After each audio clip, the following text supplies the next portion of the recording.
Jah, tere ka minu poolt ja aitäh tutvustuse eest. Kõigepealt räägin mina siis sellest, kuidas linnustikuga on viimasel ajal tuuleparkide planeerimisprotsessides arvestatud, mis need sellised üldised põhimõtted on, ja siis hiljem Tarmo räägib veel inventuuride, metoodikate ja uute teadmiste kohta ka natuke. Ja ettekanne nagu pealkirja järgi on näha, keskendub linnustikule ja seda seetõttu, et linnustik on üks eluslooduse selles mõttes nagu elusloodusest üks neist osadest, mis rohkem mõjutab neid planeeringulahendusi. Ja ma ei alusta päris algusest, aga ma alustan sellest, kui avaldati Eesti Ornitoloogia Ühingu ja Kotka klubi koostatud üle-eestiline maismaalinnustiku analüüs, kuna selle avaldamisest või see on see analüüs, millel siis väga paljud põhimõtted põhinevad siis 2022. aasta lõpust alates. Selle maismaalinnustiku analüüsi puhul on oluline välja tuua seda, et tegemist ei ole kohustusliku dokumendiga või see ei ole seaduse jõuga või midagi. Aga see siiski toob välja nagu paremad praktikad või millega peaks arvestama. Ja neile, kes sellega väga tuttavad ei ole, siis põhimõtteliselt see koondab info teatud kaitsekorralduslikult oluliste liikide kohta ja kuidas siis tuulikute planeerimine neid võiks mõjutada.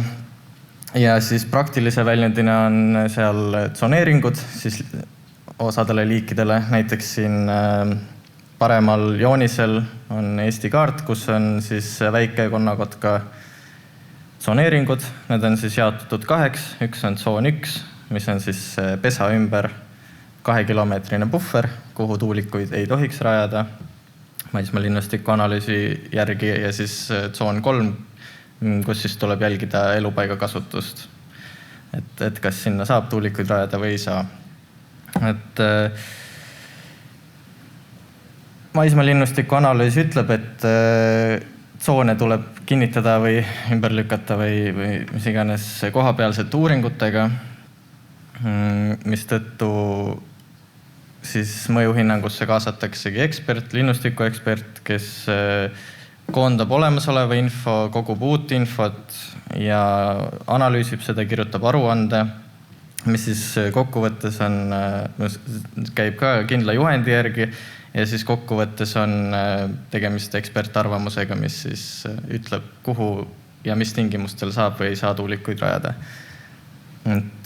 See linnustiku uuring jõuab ühel hetkel meie lauale Keskkonnaametis kooskõlastamise käigus või juba enne seda tagasisidestamiseks. Ja meie põhimõtteliselt siis retsenseerime seda justkui, et me vaatame, kas on tehtud nõuete kohaselt uuringuid, kas neid on tehtud piisavalt, mis metoodikaid, kas kõigil on tähelepanu juhitud. Samuti me vaatame seda, kas järeldused on loogilised. Ja loogilised siis selles mõttes, et kas on võetud arvesse kõiki andmeid, mis on olemas, ja et kas järeldused on sarnased sellega, mida üldiselt teistes mõjuhinnangutes ka tehakse, et ei oleks, ma ei tea, nii-öelda erikohtlemist või liiga ranget lähenemist. Ja ma toon mõned näited, millised praktikad on välja kujunenud ja mingeid põhimõtteid me lepime kokku ekspertide ja mõjuhindajatega ja osad on kokku lepitud. Ja see on selline mõnes mõttes dünaamiline protsess, kuna teadmisi tuleb pidevalt juurde.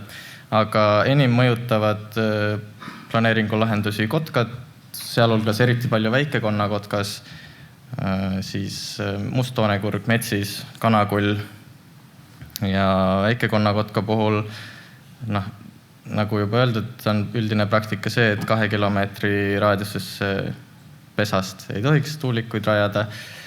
Me oleme nüüd jõudnud kokkuleppele, et on võimalik seda 2 kilomeetri puhvrit või välistust vähendada 1 kilomeetrini, aga seda ainult teatud tingimustel, kui siis on tehtud põhjalikud elupaiga kasutuse uuringud mis näitavad, et tuuliku rajamisel ei oleks ohtu. Ja siis tuleb ühtlasi kasutada ka leevendusmeetmeid, et näiteks kaamerasüsteeme.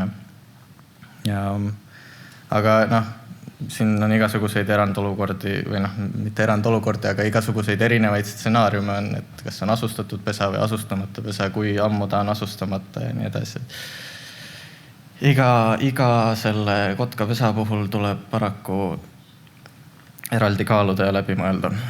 Ja musttoonekure kohta kiirelt nii palju, et kuna ta on väga ohustatud liik, neid ei ole küll meil enam väga palju alles, aga nende toitumisalad on sisuliselt kogu Eesti ulatuses, mistõttu on ette näha, et peab kõigil tuulealadel nende toitumisalasid analüüsima, vaatama seda, kas on olulisi toitumisalasid või et kas tuulepark võiks jääda lennuteele ette olulistele toitumisaladele. Metsise puhul on eriti oluline elupaikade vahelise sidususe säilimine. Metsisest räägib Tarmo pärastpoole teises ettekandes. Ja kanakulli kohta ka võib-olla on natuke leebem lähenemine olnud vahepeal ja on 1 kilomeetri puhvri sisse tuulikuid lubatud rajada olnud. Aga elupaiga kasutuse ja GPS-uuringud näitavad, et see õhuruumi kasutuse aktiivsus on väga suur ikkagi laiemas ulatuses ümber pesa, nii et tuleb natuke rangemalt hakata lähenema. Siis on veel päris palju linnurühmi või liigirühmi, keda uuritakse, aga kelle puhul mõjud on hinnatud vähem oluliseks ekspertide poolt, et mistõttu nemad justkui planeeringulahendust nii palju ei muuda. Näiteks hanelised, keda meil põhjalikult uuritakse ja vaadeldakse, aga kes reaalsuses vähemalt mujalt teadaoleva praktika kohaselt väldivad tuulikuid üliedukalt ja hukkumisi on tõesti väga-väga vähe. Ja näiteks metsalindudest kakkude ja rähnide puhul on ka uuringud põhjalikud ja peamised piirangud tuulikute planeerimisele seisnevad siis ekspertide soovitustes siis vältida neid konkreetseid elupaiku, näiteks vanema metsalaike, mida siis ei tohiks tuulikute rajamiseks raadata näiteks. Ja ega linnustikuga arvestamine selles planeerimisprotsessis ei ole oma murekohtadeta ja neist murekohtadest kindlasti ka mitmed teised ettekandjad räägivad, et võib-olla Keskkonnaameti poolt tooks 3 tükki välja murekohta. Üks on see, mida ma juba korra mainisin ka, et iga kotkapesa puhul tuleb väga eraldi kaaluda ja uurida olukorda ja see on õige ka, sellepärast et see aitab välistada keerulisi olukordi või halbu olukordi, aga samal ajal see on väga ajamahukas ja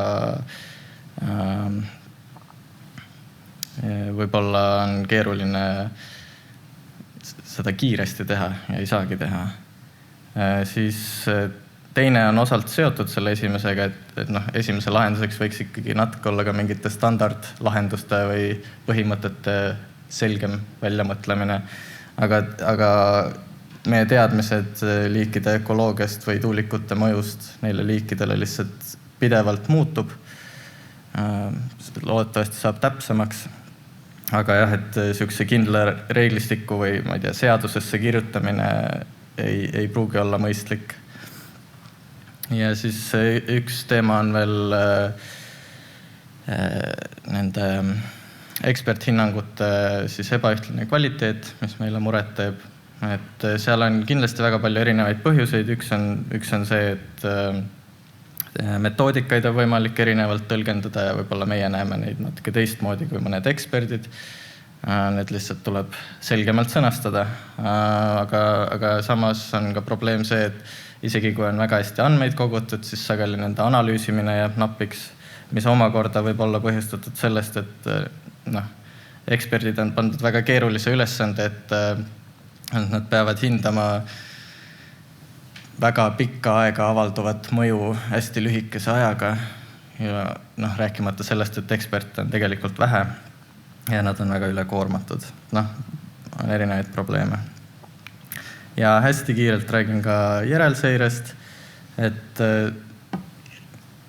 kuna väga palju kogemust ei ole järelseiretega veel, siis ma arvan, et me praegu ilmselt oleme rahul sellega, mis on tavaline praktika, et kirjutatakse sisse järelseire nõue selliselt, et tuleb teha sarnases mahus eeluuringutega, siis ka järelseiret, aga et tingimusena et seda võib metoodiliselt kohandada vastavalt siis tollel hetkel teadaolevatele parimatele praktikatele.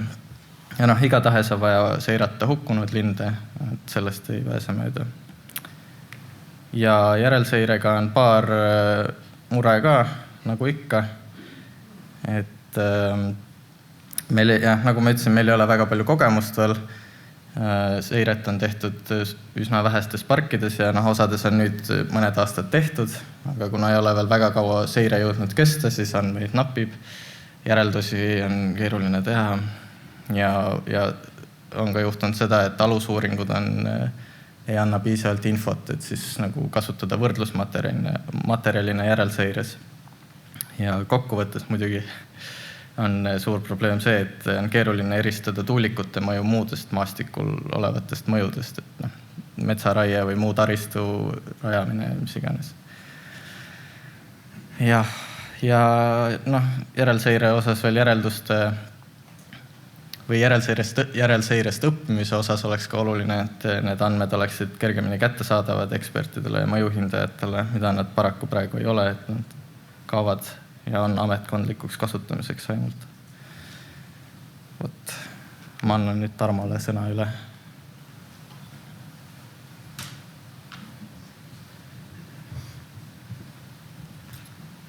Nii, tere minu poolt. Et panete tähele, et ametnikud räägivad nii pikalt, et saate aru, et küsimusi ei ole mõtet küsida. Me räägime juba kõik ära. Aga ma ei saa üle ega ümber, ma pean alustama samamoodi maismaalinnustiku analüüsist. Ja kui te tõenäoliselt küsiksite Veljo käest, et mis on põhiline, mis on sellest meelde jäänud, siis see oli, mäletate, esimene artikkel, kus oli suur punane kaart, natuke kollast ja oli kirjas, et tuulikuid ei ole Eestis kuhugi võimalik rajada.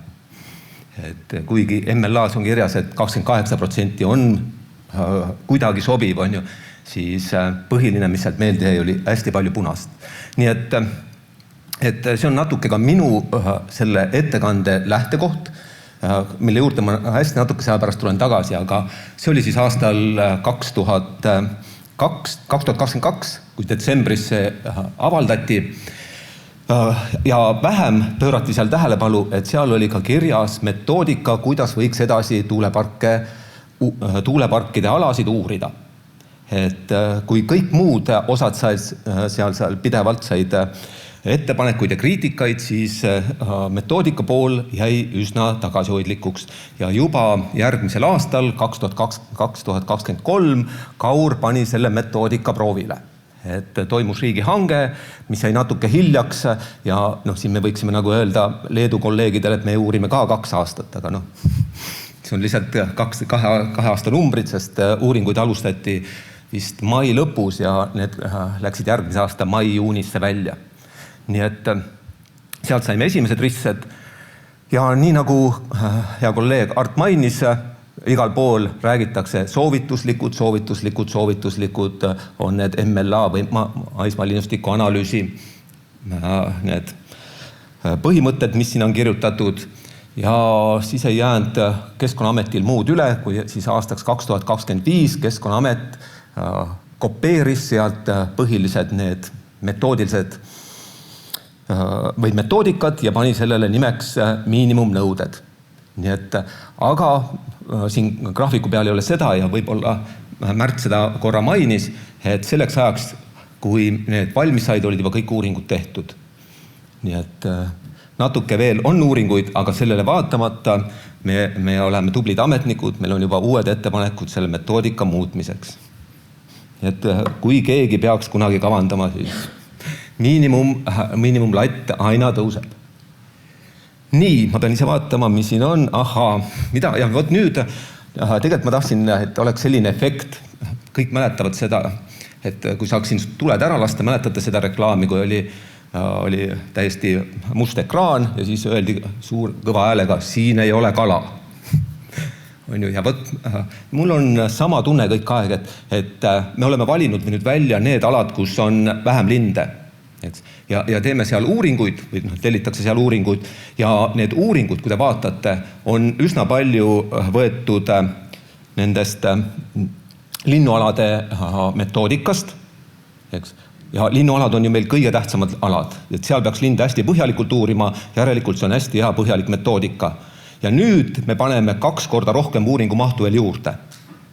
Ehk kui te nüüd vaatate eelist, kui te vanasti vaatasite eelist, siis kaitsealad joonistusid ilusti välja. Nüüd joonistuvad tuulealad ilusti välja. Et eelises on kõige paremini uuritud alad on tuuleku alad, kus ei ole ühtegi lindu. Vist, see oli jah, nii see ei ole, sest kohe sinna jõuame. Nii et me oleme jõudnud sellisesse kohta, kus me kõige rohkem ressursse panemegi praegu nendele aladele, kuhu planeeritakse tuulikuid. Nii. Ja mina tahtsin rääkida 3 osast. Üks oli siis see metoodika, kuna ma ütlesin, et me tegeleme sellega, et tõestada, et seal ei ole linde. Sest kui me vaatame uuringu kvaliteeti, mida natukene ka siin jälle Art mainis, siis seda on väga raske kontrollida. Kui keegi ei näinud seal lindu, me teame isegi, et nendes kohtades, kus linde uuritakse, püütakse leida, neid ei suudeta alati märgata, aga nüüd, kui teie käest tellitakse töö, et palun ära märka, kes ei tahaks sellist tööd teha, on ju. Nii et meie ametnikel on üsna raske kontrollida või hinnata seda kvaliteeti. Ma nägin, et soomlased vist olid püüdnud midagi hinnata keskkonnamõjude hindamises. Et see oleks üks päris huvitav praktika. Aga me toetume siis siin väga palju siis kohalikele elanikele, sest kohalikud ikka teavad. Et nemad helistavad meile, meie number koos meie peadirektori numbriga on kõigile teada juba, on pandud sinna esimestesse valikutesse ja kui mingi oks leitakse puu otsas, see oli natuke halvasti öeldud, sest nad leiavad ka tegelikult päris pesasid, aga mõne oksa peale juba helistatakse. Tulge vaatama ja meie ei lähe, me saadame kedagi muud. Nii et meie jaoks on see hästi suur mure, et anda see hinnang, et kas see kvaliteet on tagatud ja põhiline, kuidas me seda teeme siis läbi metoodika ja siin me oleme ka siis ise kasvanud, et tõenäoliselt on hästi paljudes kohtades selline asi, et kui keegi teeb mingi töö, näiteks, et keegi koostab mingi projekti ja siis ta loodab, et see läheks oma valitsusest läbi, siis ta esimene kord saadab sellise versiooni, mida nagunii annab täiendada. Et vaatab, mis koha peal nõutakse. Ja praegu on, eks meil on ka see välja kujunenud, et saadetakse Keskkonnaametile, vaadatakse, mis ametniku juures läbi läheb. Aga me areneme, me oleme arenenud ja meie nõuded on läinud rangemaks. Me oleme väga ranged ametnikud, kõik kardavad natuke meid. Nii, aga nüüd natuke tulemuste juurde ja ma jagasin oma tulemused natukene 2, sest nagu ütlesin, oli riigi poolt tellitud suur riigihange ja mis seal tulemused tulid. Et kui te vaatate, seal oli üle 23 ala või ühesõnaga oli umbes selline asi, et 22 ala said hankepakkumised ja seal ei olnud küll ainult linnud. Seal olid lendoravad, elupaigad, nahkhiired, ärge unustage. Aga tulemused siis olid sellised, et sealt leiti üsna vähe liike, aga suurem osa nendest aladest öeldi, et ei sobi tuuliku arenguteks. Nii et need, kes neid ekspertiise tegid, panid julgelt, et siia tuulikuid mitte kavandada.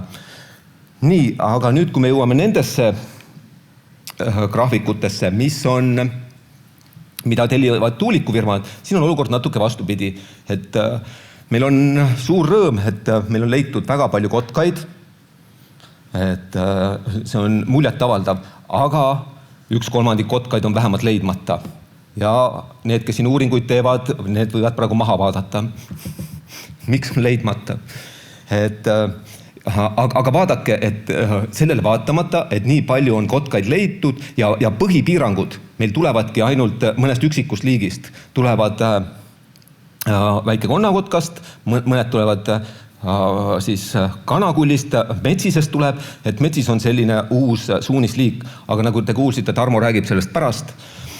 et siis ja läbi lendavad merikotkad, mis on meile olnud, mitte meile, aga on nagu arendajatele nagu ristialus, et need mõjutavad siis praegu kõige rohkem neid planeeringuid.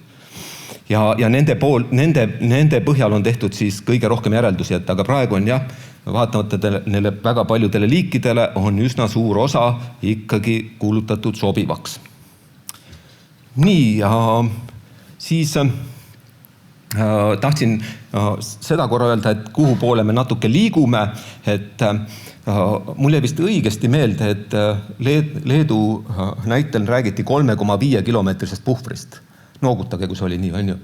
Et ma tegin ka meie kolleegidele väikese arvutuse, et kui Märt näitas, kui palju meil neid väikesi alasid on.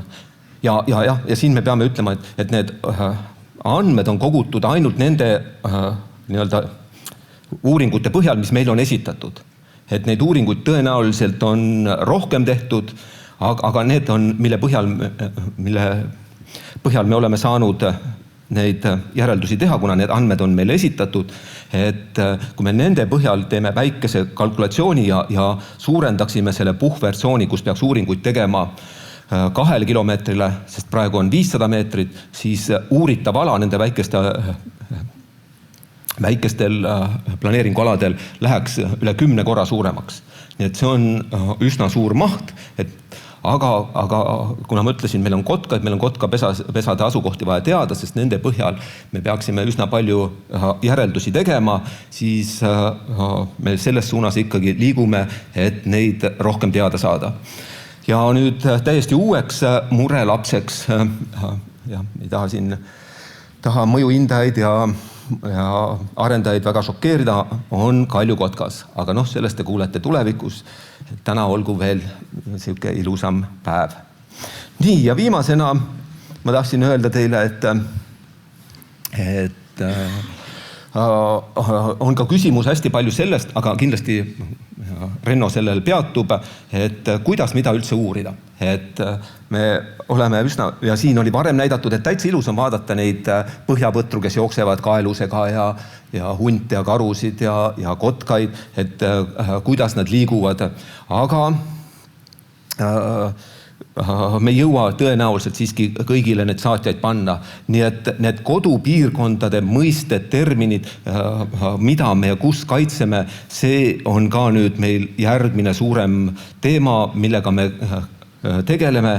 Lisaks, nagu mainitud, ka veel need samad asustamata pesapaigad. Nii et põhimõte on selles, et need liigid, kellel on ikkagi tugev arvukuse langus, nende puhul me rakendame rangemaid ja ütleme mitte nii, et need ei ole meie soovitused ainult, on ju, need on juba ka ekspertidelt või ornitoloogiaühingult ja kotkaklubilt tulevad soovitused, et nendega me püüame väga palju arvestada ja rohkem ma ei tahtnud, nüüd ma tahan ainult 2 küsimust.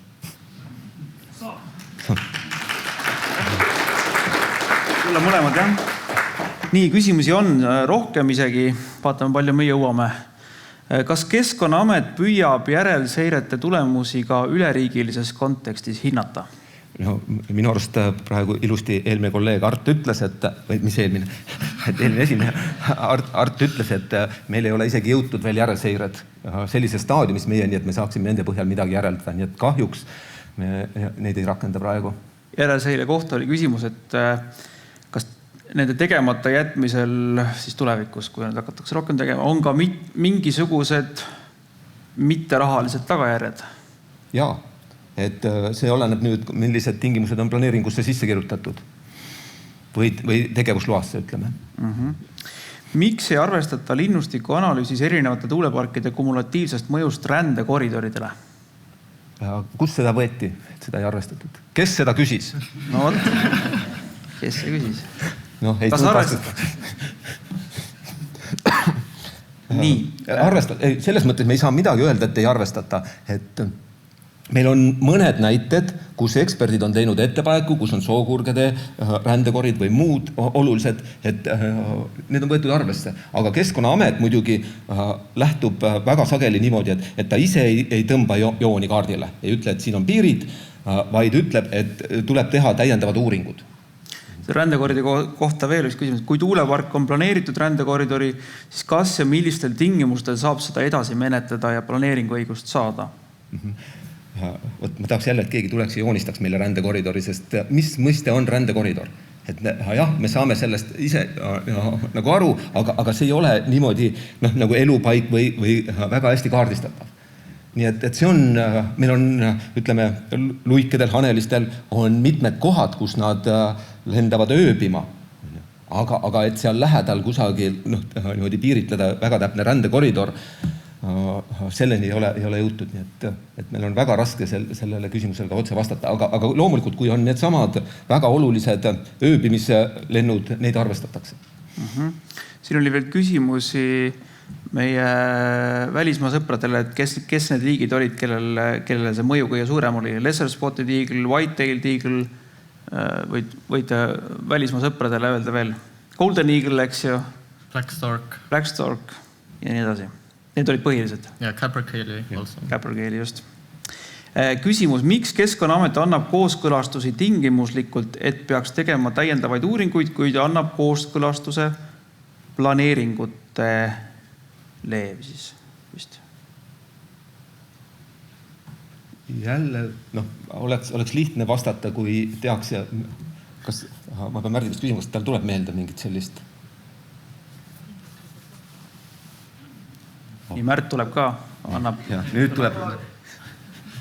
Paar nagu kohta või mälestust on jah sellist, kus ongi niimoodi, et meil on teadmine, et tegelikult see mõju suure tõenäosusega ei ole oluline, aga mingisugust konkreetset uuringut, mis seda tõestaks, seda ei ole tehtud.